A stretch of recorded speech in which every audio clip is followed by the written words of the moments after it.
بسم الله الرحمن الرحيم. السلام عليكم ورحمة الله وبركاته. الفيديو اللي قبل كده احنا قلنا لأطفال في أمريكا، هم أطفال لأن الكلام ده من سن 12 سنة. بيعملوا إيه لما بيشتغلوا بالفلوس ديت بتاعة الشغل. هناك البنوك بتشجع الأبهات والأمهات إن هم يعملوا كروت فيزا للأطفال دي، بس ب 100 جنيه بقى، ب 100 دولار بس.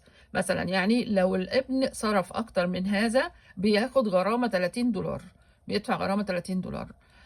وطبعا بكده الابن بيبقى لازم يمشي تبع ميزانية محددة، وإلا هياخد الغرامة، وطبعا بابا ممكن ياخد منه الفيزا. طبعا احساسه بالمسؤوليه دي من صغره بيعلمه ان هو لما يكبر يقدر ان هو يدفع ثمن مصاريفه.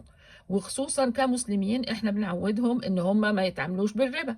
يعني انت معاك ثمن القلم، جيب القلم وخلي في اخر الشهر الفاتوره تيجي ادفعها. انما ما فيش حاجه اسمها ان انا اجيب القلم وبعدين بعد كده لا ان ما معيش الفلوس اقوم اخد قسط، وهذا القسط يكون بفوائد، ونفتح بقى على نفسنا يعني عادات فاشلة وتافهة ملهاش دعوة بينا. فهي دي الميزة عندنا. احنا بنعلمهم وهم صغيرين، ولكن بنعلمهم تعليم الدين، وده طبعا اللي مصلحتهم، وربنا يحمينا جميعا.